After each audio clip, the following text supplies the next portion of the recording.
The BS Report is a free-flowing conversation that occasionally touches on mature subjects. First of all, This is the BS Report with Bill Simmons. it might be cool, I don't know. And if it's not, I don't care. The BS Report with Bill Simmons. Bill Simmons works for ESPN. He's also named the sports guy, and he writes a comical sports column. He must be a popular dude. The BS Report.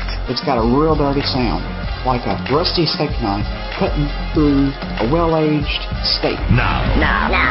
Here's Bill Simmons. Welcome to the BS Report, a sunny Tuesday here in Southern California, and sunny for NBA fans everywhere because the Miami Heat have been dethroned, or unthroned. They were never even throned. On the Subway Fresh Take Hotline right now from the Miami Herald, from the successful Dan Le Batard show on whatever AM station that's on in Miami, and soon on highly questionable ESPN2 television show coming this fall. He's on the line right now, the king of Miami, Dan Le Batard. This was the most fun I've ever had covering a team. Anytime, any sport. Gosh, this team was so interesting in so many different ways. I'm honestly, a piece of sports fan in me had died because of the mundane redundancy of so many regular seasons. This was so much different than that. It was a lot of fun. It was great for you. I mean, for 9 straight months, you had stuff to talk about. You're writing stuff. You're in the forefront. You know, it's not like Miami is a giant media market. No, that's what LeBron brought. I mean, he just brought interest in every way. I mean, like, what do sports writers like to do more than psychoanalyze, more than put these guys on the couch and examine behavior? It Right. was just, really rich. First of all, defend the Miami fans for giving up their seats for Game 6. Oh, I mean, I didn't see a lot of difference. I was in Dallas and in 2006, and I was in Dallas during this finals run, and I honestly didn't see a lot of difference between crowd noise and loyalty. When the fan base is scared, as the Dallas fans were, down 9 in the fourth quarter of Game 4, the place is quiet, and the fat men dancing on the court isn't funny. Nobody wants to laugh at it when they're scared. Nobody wants to laugh when they're scared. So I didn't see. I was at both games. I didn't see a lot of difference between the crowd noise. So Cuban's saying that the Dallas fans punked out the Miami fans. You don't agree with that? I mean, as opposed to what? I mean, he spent the game shooting a middle finger at them with the hand that he wasn't waving and blowing kisses with. I mean, as opposed to, isn't that what he's going to say? I mean, he loves the Dallas fans. Those are his customers. Those are his clients. Well, so the Miami fans were, a little testy. They didn't really like being the villain. They were firing back at any media people that dared to criticize the team. They were firing back at other fans. How are they feeling these days? What is their state of mind like right now? Well, I would say it's hollow, it's haunted, it's hungover, it's heartbroken. I mean, you emotionally invest this way, and you get that loud because, it was loud around this team. And you become obnoxious, as any fan base does when it gets filled with arrogance or entitlement or the best players or whatever. And so then you have to shut up. And that hurts, and it'll make you defensive. And imagine how this felt. What is the team that you've covered or been a fan of that was most hated nationally and internationally? Because I know exactly how it feels. It was the Spygate Patriots. That whole season, you feel like you're under attack. It's basically just you and the other fans in your team, and you're firing back at everybody, and you're angry, and you take everything personally. That's exactly the same thing. And I would say in that instance, A, you had actually won something. B, you had been caught cheating. Right. Neither of those elements were in play here, so it made everybody pretty defensive and pretty. Well, I found interesting, too, because I know they were coming after you a little bit. There's no place to put that anger, so what you end up doing is you end up putting it on the media faces and voices that represent it, because the other people who are doing it, the rest of America, all the people at the San Francisco Giants game who are cheering when the Game 6 score comes up and it shows that Dallas has beaten Miami, right? Those are faceless people, whereas you and Wilbon and Bucher and Barkley. You guys have faces and voices, so you become the punching bags for that stuff. Just to clarify, we're not positive that there was no cheating yet. I'm not willing to cross that one off. We still don't know what happened last summer. Okay. We still don't know when people were being talked to and when this plan was hatched. I would say 8-1 odds that something comes out at some point. Is anyone investigating it though? Because Stern's not. I mean, I know Dan Gilbert's got his private investigators on it. That issue. Dan Gilbert has been, Windhorse said this on my podcast. Dan Gilbert has been investigating this for like a year. But, it really does. The more you talk to people, it really doesn't seem like, it seems like this scenario was in play. But LeBron also, he went down the Clippers road. He went down the Knicks road. Like, I don't know what to think anymore. But is there going to be a scapegoat for this? Chris Bosh?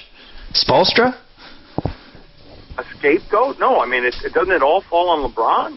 Or do you mean, like, is somebody going to be gone? Yeah. Well, I mean, there were 2 games from winning the championship. Well, that wouldn't show very much perspective if you start, you're going to blow up something that is young, can improve, and was 2 games, was not even 2 games, was 9 points up in the fourth quarter of Game 4 from winning the championship. Here's my counter to that.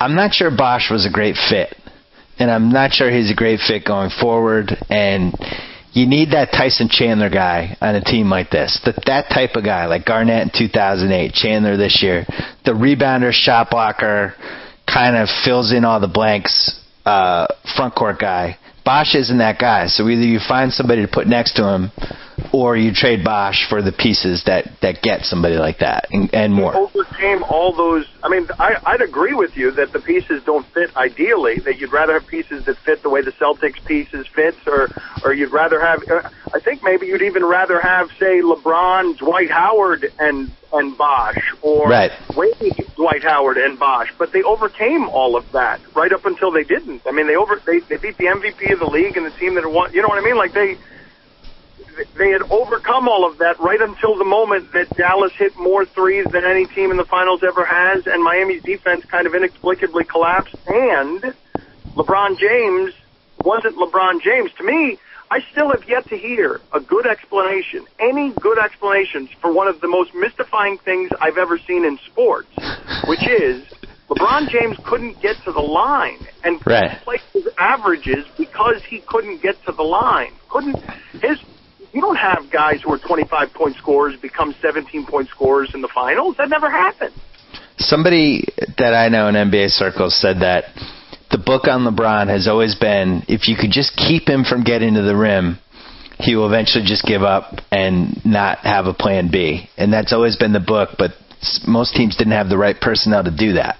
Like the Celtics tried to do that, and they just couldn't pull it off. They didn't have the right guys. The Bulls, they didn't have the right people at the swing spots to kind of keep him and Wade in check. And for whatever reason, Dallas had the right guys. It's weird. Well, why could they keep?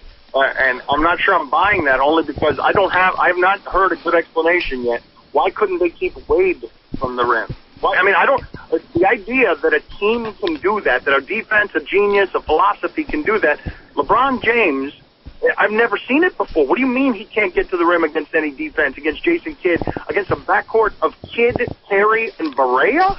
I know. Well, they did throw the zone, but yeah, I wrote about it in yesterday's column. There were specific examples of that game where, he's on the right side, he's got Barea on him, and he's swinging the ball back the other way, and it's like, what are you doing? Yep, I know. To me, it's inexplicable. To me, you're talking about trading Bosh, and I'm sitting here scratching my head. You'd agree with this, right? You'd agree that he didn't have to be better than his averages, that if LeBron James is merely the average LeBron James, not a better, not escalating his play in the playoffs, simply what LeBron James is, you'd agree that we wouldn't be talking about trading Bosh, correct? Yeah, that's true, but you can't trade LeBron. Or can you?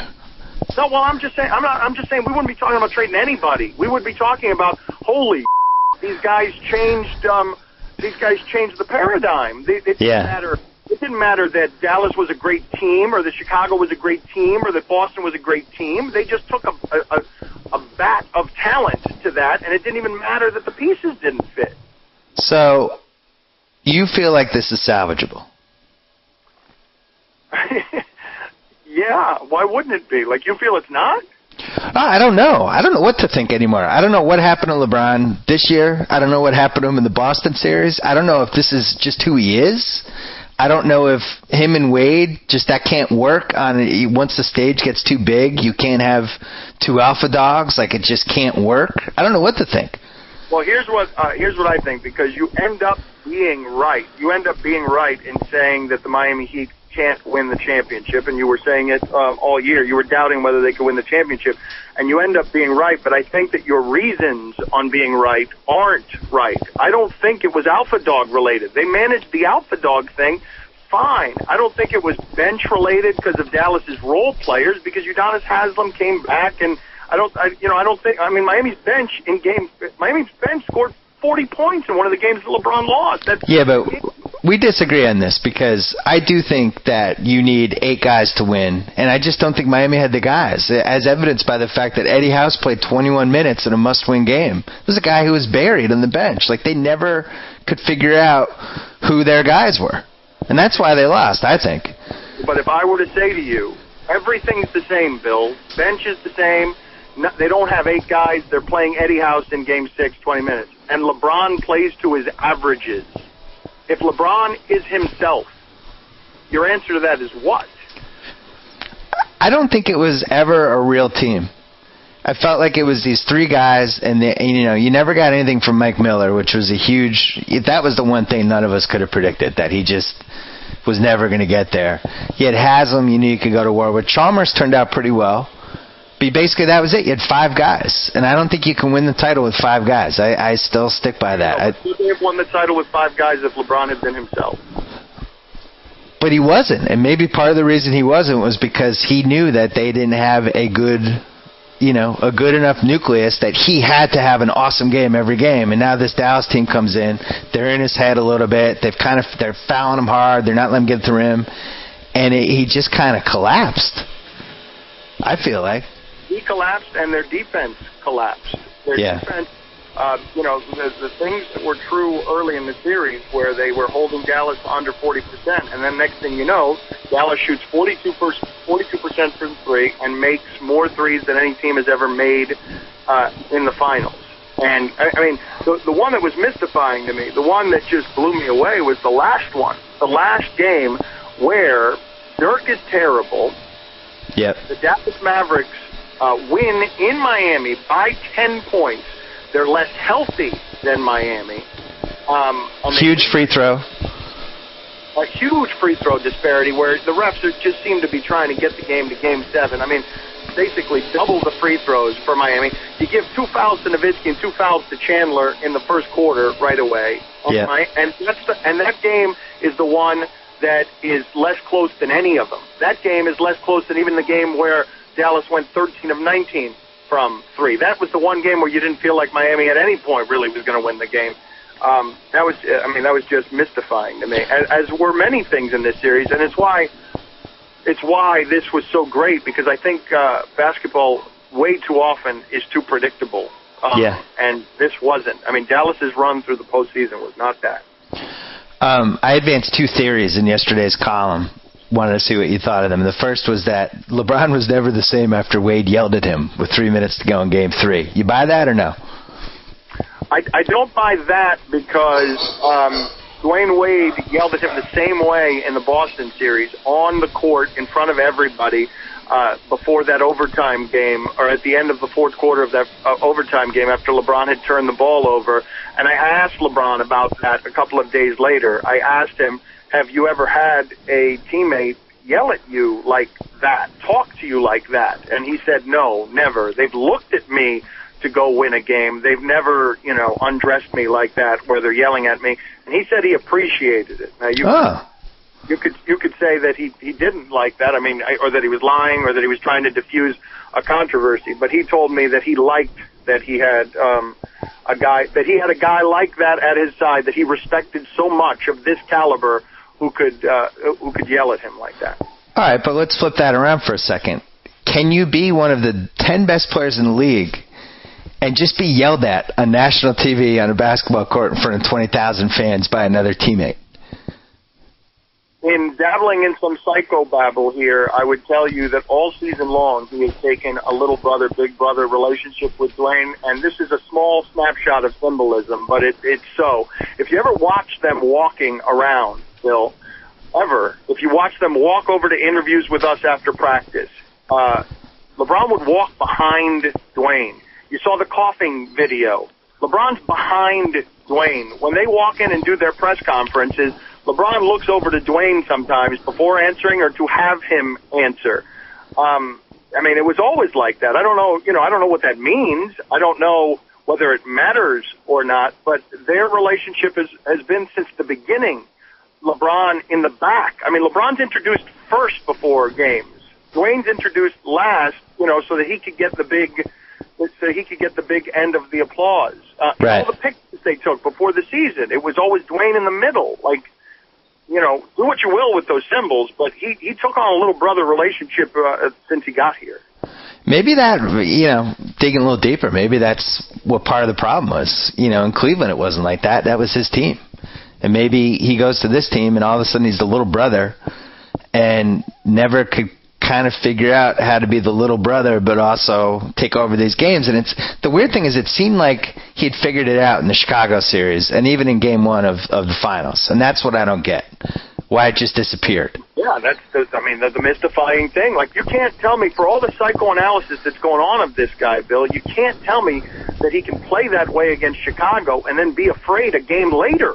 Yeah. He could play that way against Boston, and then all of a sudden, after all of this scrutiny for years and for the last 11 months, that suddenly something would fire off in his head that would make everything melt down. I would tell you, I was saying during the Chicago and Boston series, as he hit those shots, Bill, these aren't shots he should be taking. That's the shot every team in the league wants him to take. The one he took in front of Big Baby Davis, sandwiched between Big Baby Davis on the corner and Paul Pierce. The threes he was taking against Chicago. He was finishing these teams with that shot, but that's not the shot that you want him taking if you're his coach. He misses them 2/3 of the time. Can I just say something? I said this on your show, and everybody jumped on me. I said this after the Boston series. I was like, LeBron took most of the shots that Boston was very excited for him to take, and they just went in. Mm-hmm. And now I'm looking back at that Boston series, and Pierce getting thrown out in game one, and Rondo getting hurt in game three, and then not finishing in regulation when you have the ball with a chance to win. And I wonder if you play that series 10 times, what the results are. Rondo getting hurt, that changes everything because what Miami was able to do to Chicago and Boston was take away the point guard and short circuit the offense. It was done at that point. They weren't able to do that to Dallas. And then the random James Jones game. What happened to him? Was he kidnapped? He got hurt, right? But he wasn't hurt enough that he just had to be scratched from the finals? I can't believe after these finals, after everything circling around LeBron, about 14 minutes for you to make it about James Jones. It just bothers me. James Jones single-handedly won game one. How are you making the conversation about James Jones 14 minutes in? This happened with this Heat team all season. Eric Dampier is the starting center, never to be seen from again. Ilgauskas is the starting center. Somebody abducted him. All of a sudden, Eddie House is playing in Game 6 a million minutes. James Jones was healthy. There was one game in Dallas that was funny, Bill, because James Jones thought he was being called into the game in Dallas, and he starts running up, and Spoelstra literally pushes him by the chest and pushes him back to the bench because he was calling for Eddie House. He thought it was the better matchup against Barea. James Jones killed the Celtics and got Paul Pierce thrown out of game one and then was never seen again. I could write a whole book about that series. The other thing... No, that book will not sell if your first chapter or any of the first 14 are about James Jones. What about... do you feel like Spoelstra, is he in danger here? Like, there's obviously the Pat Riley stuff is flying around, but you never know if that's true or not. Like, Spoelstra comes back next year, right? I think so. I don't think that they have the lack of perspective that it's easy to have when a season ends that way. I mean, again, because the last game was so weird, Bill, because the last game didn't feel like the others, it sort of feels like that series was less close than it actually was. Or it feels like the Heat were less close to actually winning the championship than they were. The only time that Dallas felt like they were in control of that series was at the end when they were in control of that series. It's not like Dallas had the fourth quarter leads of 15 points and 9 points on the road. You know what I mean? Yeah. I mean, I wrote this yesterday. Even at halftime of Game 6, when it really seemed like Dallas was going to win the title, just had that feeling, Vegas still had Miami favored to win the game. It was like to the... If I had told you, how about if I tell you, Bill? If I tell you, Game 5, Dwayne comes out of the locker room, hits the three to give him a 4-point lead with 4 minutes left. Is Miami losing that game? I thought Game 4, people thought it was a reverse jinx tweet. I wish it was, but I tweeted with like 9 minutes left or something. Miami was up 9. Dallas caught a timeout. They were beaten in the huddle. And I was sitting behind their bench. I was like, wow, this is over. This is done. And it really wasn't a reverse jinx tweet. It worked out that way. But at that specific point, I thought that series was over. I would have bet anything.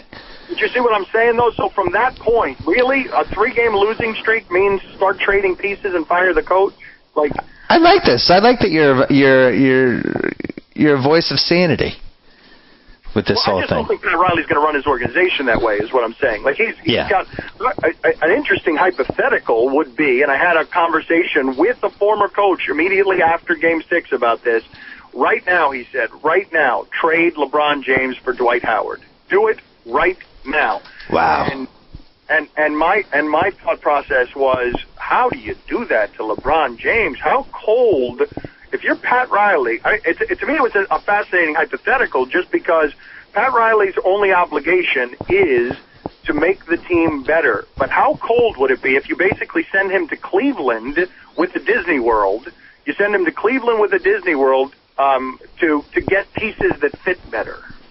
That would be... I honestly think the internet would explode if that happened. And which way though? Because they dislike LeBron so much. Like, would they be happy that he got? No, he'd be an immediately sympathetic figure.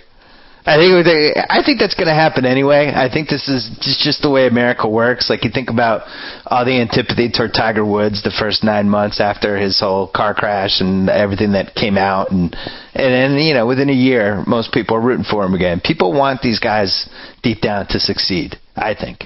And it's interesting. I agree with you because I had that feeling. Hawk, my radio producer, had the feeling during the middle of that Tiger Woods stuff where he was just banging on Tiger Woods, demanding a confession, demanding an apology. And then finally Tiger Woods comes out, and within 5 seconds, his visceral reaction is like, oh, no, why did I want this? This isn't what I wanted. This isn't what I wanted. Right. And it feels like that with LeBron James. I already saw it sort of taking place during the finals when that question was asked of him disrespectfully after a victory. All of a sudden I saw that fans and some media types said that was kind of a tipping point where it was like, oh, wait, there's something out there that I like less than LeBron James, and it's the media. Right. Although, he's never made it easy on himself, and every decision that he's made, you could argue, was not a great decision or a bad decision, right down to, he doesn't just show any remorse for anything. And I think that's what makes people mad. It's like, even after Game 6, did you feel like this guy was like devastated? Shouldn't he have been devastated by what happened? He should have been, but here's the thing with him that makes it difficult to be him, Bill, and I'm with you. He doesn't seem to give off in the veneer very much in other than arrogance and not a lot of weakness. But given the way his season plays out, if he collapses in the hallway like Chris Bosh, won't people mock that? Anything he says, aren't people going to dissect it and find a way not to like it because they're looking through the filter of rooting against him? So he finds himself in a point where he's doing a press conference. Obviously, he's hurt, vulnerable. obviously, he is hurt and vulnerable before America. But the response is going to be a defensive one. It's going to be you. It's not going to be. It's not going to be to show you hurt and vulnerable. Why would he do that? You're going to pick that apart too. I thought he would have been much better off going that direction. I agree with you. If he had gone the Derrick Rose route, my fault, on me, I blew it. But again, I mean, gosh, it's easy in the theoretical when you're separated from it to say, yeah, just show us your soul here, LeBron. We can be trusted with it. Show, we'll be kind and gentle. Show us your soul, how you're broken, and we'll react in the right way. He doesn't have any evidence over the last 11 months that would suggest that we will react gently if he behaves weak or if he shows us weakness. Yeah, and I think, he's obviously way too self-aware. And it seems like even when you look at the decision and how, right as he was about to say what team it was going to be, he had to do that pause and do this is going to be hard. And it was like he was reading off a teleprompter. I never felt real, you just don't feel a connection between where his soul is and where the words are with some of the stuff he says. And I think that's people's problem with him is they never know what's genuine with him and what's not. You agree with that? Well, did you say that you think he's self-aware? Because I don't think he's self-aware. I think he's a weird kind of self-aware. I think he's really self-aware, and yet he's not as self-aware at all. I think he thinks in terms of how are people perceiving this? If I do this, what will people think then? But his markings are all wrong. The decisions that he makes are just the wrong decisions. It's weird. Because I don't view him as A-Rod. A-Rod was calculated that way. A-Rod's the only athlete I've covered that was most interested in how he would be received. Right. That's fair. I don't get the impression that LeBron. I think LeBron would like to be liked, but I don't think A-Rod would ever give the press conference in which he says, "Hey, my life is better than you." After the loss, you have to go back to your personal problems. Right, that's a good point. But you have to say LeBron is somewhat self-aware, though, because the decision is something that he thought was a really good idea that would help his brand. I think self-involved. I think he's been a child star forever. I think you and I have talked before about the. Yeah, we have. Drew Barrymore was a child star in cocaine rehab at 12 or 13 years old. I don't think you grow up normal that way, especially given what little we know of his family life, which doesn't sound like it's very good, his upbringing. So I think we just create a fame mutant, don't we? Well, I do. I wrote this yesterday. I do feel like he's surrounded by enablers. There's no question. And I don't think that he has anybody in his life who can just look him in the eye and go, "This is wrong. You shouldn't do this. You need to think this way." I don't think that person exists, and it just, I don't think he has bad people around them. I think that I've met most of them. They're nice people. I just don't. You criticize Dwayne Wade for doing that to him in front of people. I actually don't criticize Dwayne Wade. I thought that was the right thing to do. I just think that I don't think LeBron is too good that it ever should have come to that point that another teammate has to undress him in a crunch time. The guy's the most talented player of the last 30 years. Dwayne Wade's not enabling him, is what I'm telling you. Their relationship is not. That's not what's happening there. I was talking about LeBron's circle. You're talking about Maverick, his high school buddies, Worldwide West, Leon Rose, those guys.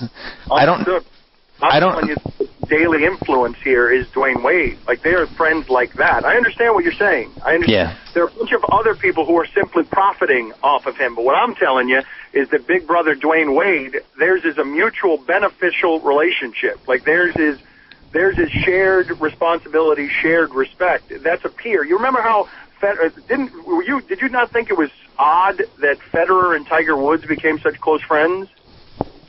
Were they legitimately close friends though, or was that a media thing? It seemed like they were close friends. They were going to each other's tournaments and stuff. It just seemed like they became friends because they had commonalities. Both of them could look and see some of the same things, and that's how we become friends with a lot of people. Shared experiences, shared commonalities, and I would theorize. Again, these are all theories, and we're all playing pop psychologists.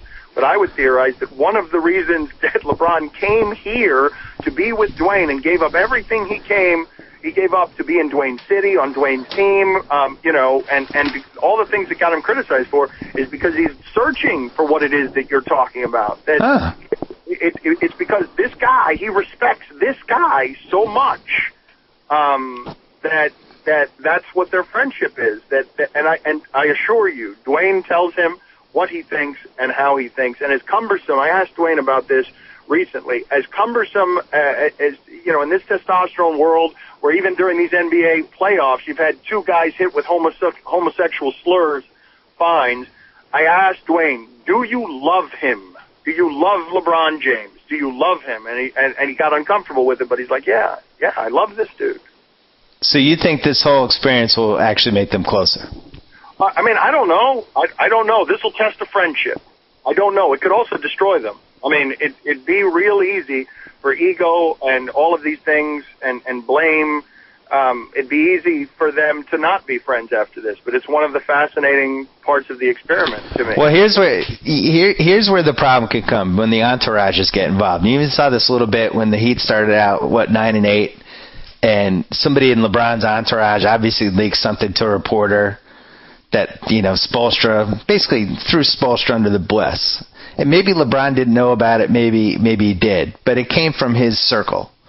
And if, as the summer plays along, if you have a grenade launch from one of the entourage guys toward Wade or vice versa, that can end up causing an issue that, it has nothing to do with the two of them, but it's just the people around them. That I'll be interested to see if that happens. That's why they do their press conferences together, because they don't want the media to be able to run back and forth with, hey, did you hear what LeBron said in his press conference? Dwayne, did you hear what LeBron said about you? LeBron, did you hear what Dwayne said about you? They're right there next to each other. That's why they're doing the press conferences that way. That's not an ego thing. That's not a stardom thing. That's because they want to try and rise above some of the petty conflicts that can appear. But Dwayne's not an entourage guy anymore, Bill. He had a messy. Dwayne's very grown up. Yeah. He had that messy, awful divorce with his wife, awful public divorce, got his kids back, and, is now locked down with Gabrielle Union. And his life is not what LeBron's life is. LeBron's life is more fun, it sounds like. Well, it doesn't sound like LeBron's life is very fun at all. Right? Well, I'm not talking about the media part. I'm talking about seems like he's out. He enjoyed South Beach this season. We could all agree. Yes. He was out. We heard all the stories. I would be interested to see if any of this translates into him developing a jump hook or a spin move or a fall away, which are the three things I'd like to see from him. That'll be fascinating to see whether this could be, as Michael Jordan was questioned. People forget this, but the first 7 years in the league, the conversation was, well, you can't win that way. He's selfish. He's a ball hog. He doesn't share the ball. He'll never win. He can't win that way. And then it changed. So we'll see what happens with LeBron. See, I would use a different Jordan example. I think when he came back from baseball and he had that bad Orlando series and everybody said, shouldn't have come back. It's over. New generation. And then he just disappeared all summer. And he came out in the best shape of his career. He had that fall-away jumper that came at, all of a sudden he had a low post game. Nobody knew where it came from. And he just unleashed holy hell in the entire league. And, as a basketball fan, I want that to happen for LeBron. I want to see him get to that level. I want to see him take all of this personally. And I just don't know if he will. I really don't. Well, what do you think? What do you think will happen? Because I don't think any of us know, and I think that's why, the NBA and everybody else owes them an odd debt of gratitude, because it wouldn't have been good, Bill. It wouldn't have been good for the sport or for the way people feel about sports. Right. For Miami to win the title this year. I was saying this to somebody yesterday. This was like you had a smash hit television show that just did huge ratings, and nobody knew if it was going to be renewed for next year. And then Dallas beating Miami meant, hey, we're bringing it back. Season 2. The Miami soap opera is back. And that's what this is. If they win the title, it's just not as fun anymore. I think it would have been really something that would have been just dispiriting for sports fans. Like, it's better that Miami feel this way than the entire country feel this way about sports and this sport, because they really did rejuvenate it, and now you've got, now we all wonder. We wonder, does this break him? Because you got plenty of people predicting that, Bill. Yeah. Plenty of people predicting that he's going to become Tiger Woods and just everything's going to go off the rails. Or is he mentally strong enough? Is he confident enough that he will use this as fuel and be intent on crushing people next season? And remember, like a year ago, we thought Tiger was the single most compelling athlete, and that nothing could top this whole thing. This guy hits rock bottom. He's trying to rebuild his career and his life, and now he's playing golf again, and this was the best story. LeBron has just blown that out of the water. This is LeBron, because I don't know if Tiger, I'm starting to think he might never make it. LeBron is different. He's in the prime of his career. He's now looking at, 7 years or 8 years he's been in the league? I can't remember, but no. 7? What is it? 8? Yeah, he finished 7. So now, could happen fairly soon. You also, nobody's talking about, he's got the 3-year out. So conceivably, you might only have 2 Miami years left, and then he might decide if they don't win a title or if it doesn't work out or blah, blah, blah, I need to go somewhere else. So I do feel like there's a little bit of a time limit on this.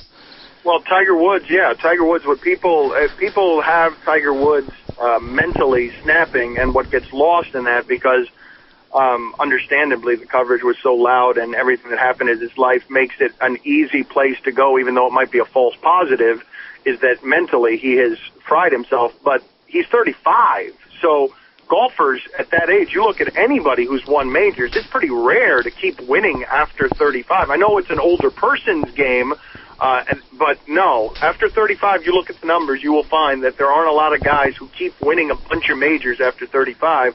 This guy's still young. I wonder though whether the number of miles and the way he plays will make his prime smaller than somebody else's prime. We just saw Dirk Nowitzki, what he could do at 32 in that sport. I wonder, can LeBron do this physical specimen, this extraterrestrial, can he do with all the miles on this body at a professional level? Can he do at 32, 33, 34? Can Dwayne do at 32, 33, 34 what Dirk just did and what Michael Jordan did at that age? Back quickly on your Tiger point. I think the other thing that we just didn't realize was how banged up his body was. And I don't think his knees are ever going to be the same, and you need knees to play golf, and he's always going to have a slight handicap there.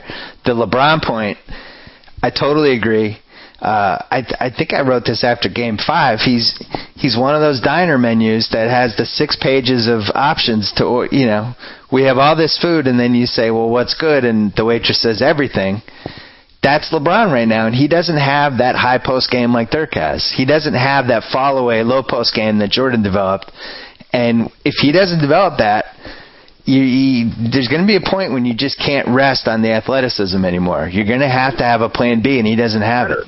He has to, because you've seen very quietly Kobe Bryant has reinvented himself. Later in life, all these guys realize, holy, it's hard to get your points at the rim. All of them realize it. And Kobe Bryant, he became a jump shooter. And good luck getting the game winners at the rim, incidentally, because all Michael Jordan's game winners are jump shots. You cannot get those at the rim. I couldn't believe Dirk got 2 of them in this series at the rim, but normally the game winners are not at the rim. You have to, and he has a mid-range game, Bill. Like outside of Dirk, statistically, he shot 47% from mid-range this season, and that was second in the league among guys who shot as much as he did. This year anyway, he was a better mid-range shooter than Carmelo, than Wade, than anybody but Dirk. Okay, but we both know what's going to make or break his career is whether he develops the low post game. Because he's unstoppable down there, because he can play 4 positions, because of his passing. If he had a real low post game in that series, Dallas has no chance. Mm-hmm.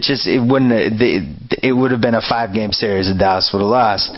But because they were able to the big move was when they switched Kidd and Marion, and they were able to guard Wade with Marion and put Kidd on LeBron, because they knew LeBron wasn't going to post up Jason. And even Barea a couple times guarded him in Game 6. They knew LeBron wasn't going to take him down low. The one time he did, he got a charge. So if this guy cares at all about being one of the greatest players of all time, then that's how he's got to spend his summer. And maybe he doesn't. Maybe he's happy with his life right now. He might be like Shaq, Shaq, I think, feels like Shaq had a great career. I think he feels... So that Riley's going to impress that upon him, no? Yeah, but look at Shaq. Shaq is a guy that was in really good shape once in his prime. And he was fine with it. He's like, I'll use the regular season. I'll play myself in shape. I'm going to have fun. I'm going to be Shaq. And if LeBron's wired that way, he's just never going to get there. I don't think. But Shaq did win 4 titles. Well, Shaq won. Yeah, he was right. He played in 00, 01. Well, 00 he's in shape.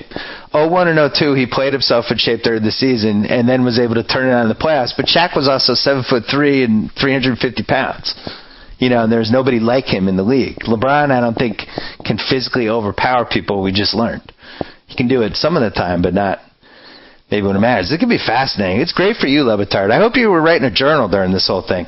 I was writing columns all the time in the Miami Herald. It's been great. It's been a lot of fun. To me, one of the many puzzling things about this series, I felt a little bit like, and I don't know whether this is another one of those theories, and I don't know whether it's a good one or not, but I'll throw it by you. Because it doesn't make sense to me that he wouldn't be tired in the series before this one while guarding MVP Derrick Rose, but suddenly get tired. But to me, there were elements of this postseason run that felt like Spoelstra was treating LeBron James the way Dave Wanstead treated Ricky Williams. It's a great point. So many minutes, Bill, like crazy. No playoff player has ever played this number of minutes where you're just in the game all the time. And then all of a sudden, with all the burden mental and the burden physical, all of a sudden the guy who was able to keep Derrick Rose in check couldn't guard 34-year-old Jason Terry. And Miami's defense totally short-circuited at the end. LeBron couldn't guard people.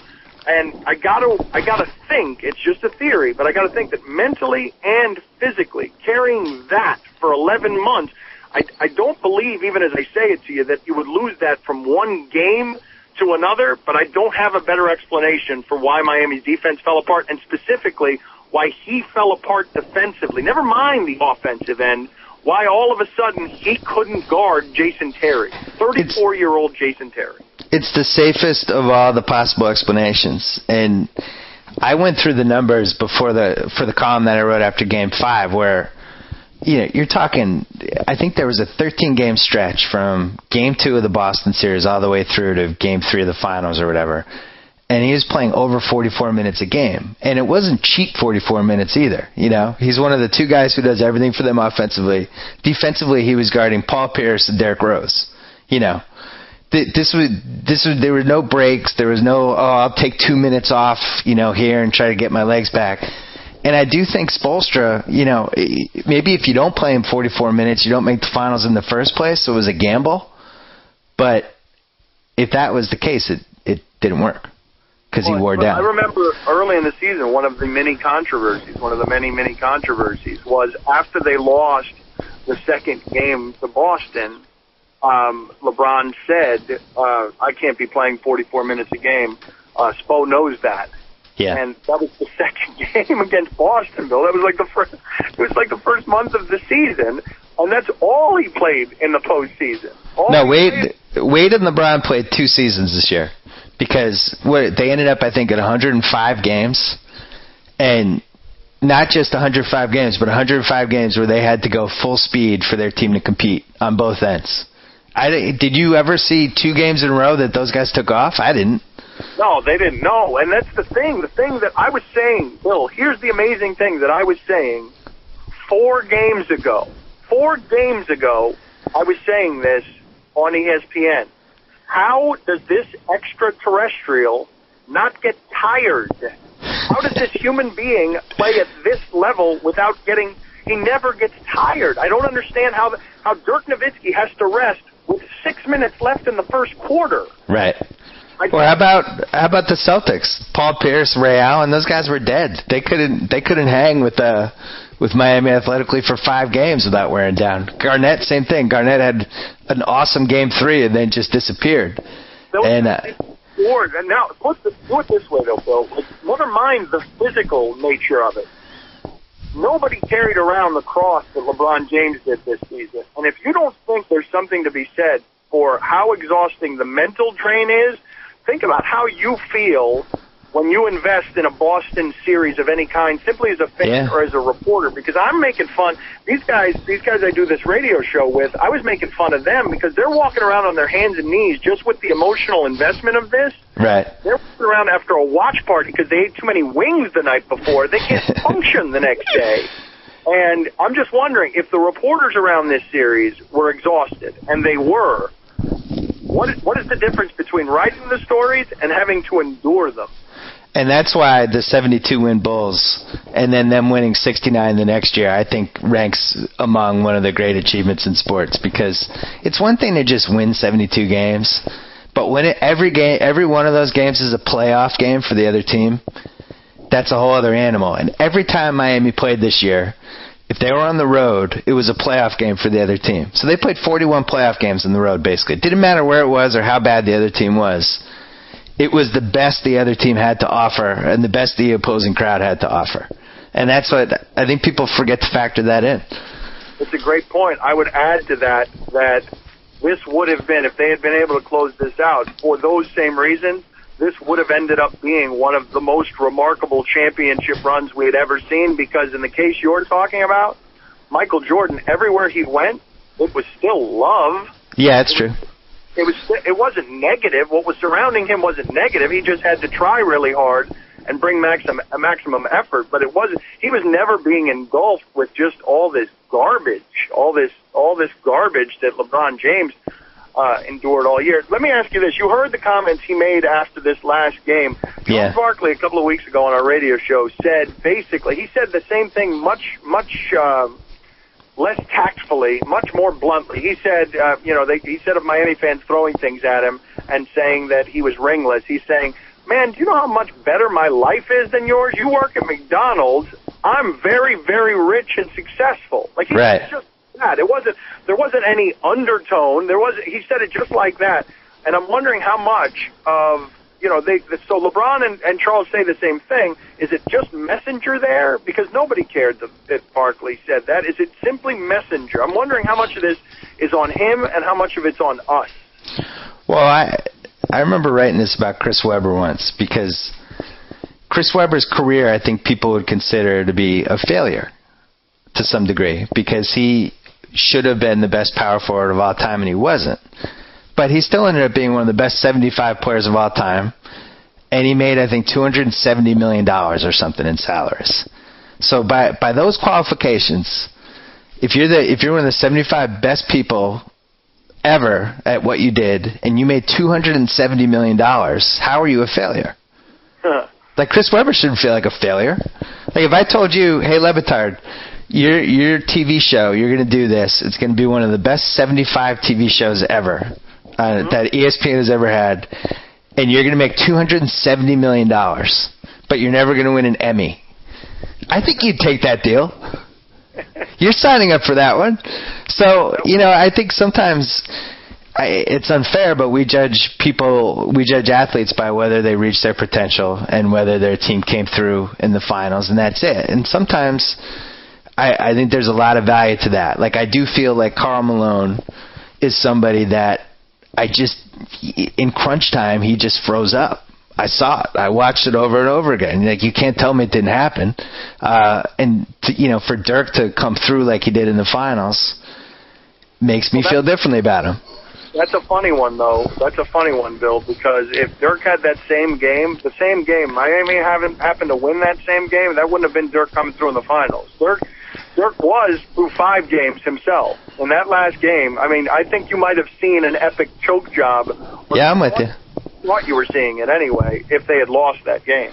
But he was 1 for 12 in the first half, and then he was 7 for 15 in the second half. So he had one bad half. I'm willing to give that to him because. Well, I'm just saying, but if they lose, he got free throws in the game. The 2 free throws he got were both technical fouls. So if they lose the game, I think the conversation becomes what a soft game Dirk played. If he shoots 33% with no free throws, 0 free throws, I think people might have remembered, this stuff is fickle. I don't even know how the conversation changes if LeBron James doesn't get called for a bogus charge on Tyson Chandler at the end of Game 5. Like, this stuff is pretty fickle. We'll fool around with your legacy based on some stuff that Hey, Dirk Nowitzki, this was a nice run, and he was great. And he played to his averages. Dwayne Wade played to his averages. LeBron James did not play to his averages. And if he had played to his averages, I think these storylines are vastly different. Yeah, I agree. I feel differently about Dirk, though, because Game 2, that has to go on his all-time resume. I mean, you're down 15. He made most of the shots. Huh? We root for Dirk, right? Who wasn't rooting for Dirk? Like how can you not root for Dirk? Because Dirk hit, rock bottom, so to speak, as an NBA superstar and kind of rallied back from it. Anybody's going to root for that, especially after the weird fiancé stripper story, which was really... And then he goes to, after the 2007 playoffs, he goes to Australia and just disappears. Borderline nervous breakdown. And he rallied back, and now he's one of the 20 best players ever. Hey, quickly, tell us about, you got a show. It was announced, ESPN2, highly questionable with Dan Le Batard. Is this thing actually going to be on the air? Yes, I'm very excited about it. I want. That's it, though. We're done with Heat Talk. I wanted to really discuss with you how it is that America turned Cinderella into someone who has an Abraham Lincoln tattoo on his Adam's apple with framing of 2 $5 bill symbols. I want to talk about how America turned Sean Stevenson into Cinderella. And we don't want to talk about that? No, we could do that. That's a fair. Jason Terry with the tattoo of the trophy in his arm. The likable Mavericks. Yeah, well, we do. We definitely we change our parameters depending on what's at stake for us personally. Yeah, I would agree with that. About the show. I'm doing it. You've gotten to know the Pardon the Interruption crew. All of them. Just everybody behind the scenes there is so great. And we finished doing another pilot taping today. I'm doing it with my father. I'm doing it in Miami. My brother's going to do the art for it, and it's just I don't know whether it'll be any good or not. I don't know whether people will watch it or not. But I know, starting right now, I know it's going to be successful by my definition of success, not Chris Webber's definition of success. My definition of success, because I'm going to be having a lot of fun with my family and my friends. And it's something. It's going to have the feel of the radio of your radio show a little bit. A little loose. You're going to throw some stuff out. People around you are going to give you some crap. You're going to have fun. That's the goal, right? Yeah, the goal. I don't want it to be just a little bit different than PTI. They do that. They do that great. They do that better than I can ever do it. And it's so. Hopefully, we'll make fun of the form. We'll make fun of me not being good at television, me not caring about whether I'm good at television or not, and it'll sort of allow people to look behind the scenes, because that's what we do. Our radio show is goofy and it's weird, and it's not I make a lot of mistakes that Dan Patrick and Jim Rome will never make, right? Because I don't have any training in this. So hopefully, we can mock that, and it ends up feeling communal. And you've learned, you've taught everybody in sports writing. You've taught everyone in sports writing that people will follow laughter. That people will go to the places where there is laughter, and there will be plenty of that here. Oh, I thought you were going in a different direction there when you said you've learned. I was like, hey, nobody knows less about being good on TV than me. I think you and I are in the same boat to that. We're never going to be Dan Patrick. Yeah, I'm never going to be Stone Phillips. No. The stuff that throws me off is always, when, I've got to throw it to a break, or I've got to remember, something that something that's television mechanics. Oh my God. I did PTI last week? 2 weeks ago. Thursday and Friday. Wilbon was on satellite and I was on satellite. I'm hearing Wilbon's voice a good second before his lips are moving in the monitor that I'm looking at. And I have no idea when to interrupt him, when to jump in, how to time the thing. And it ended up being a coherent show, but I don't think people realize, sometimes there's a real degree of difficulty with that show if the person's not next to you.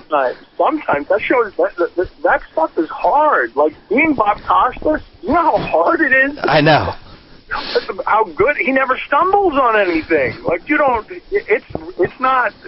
No, those things are hard to do. But what we're going to try and do on our show is I'm not interested in being good at them. I'm interested in making fun that I'm not good at them.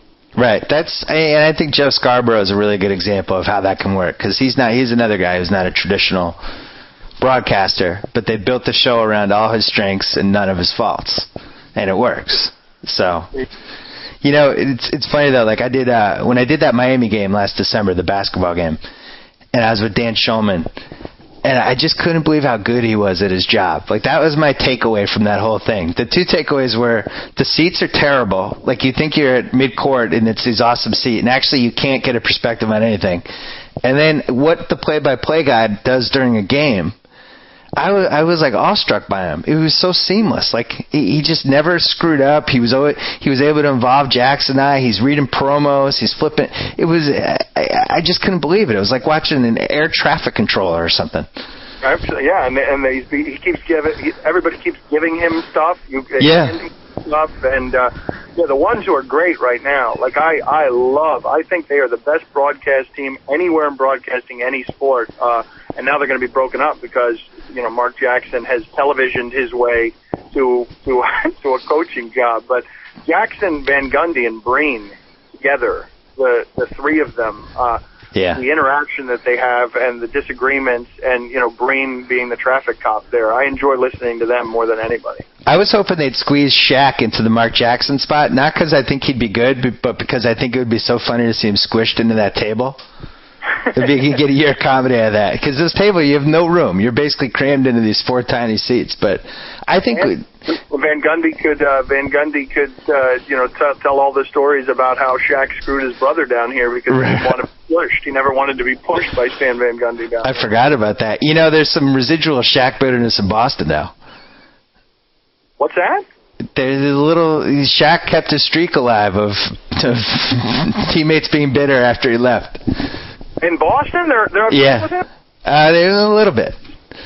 I think that there's a feeling that once he got hurt, he maybe didn't stay in shape like he should have, and that's one of the reasons his body never came back.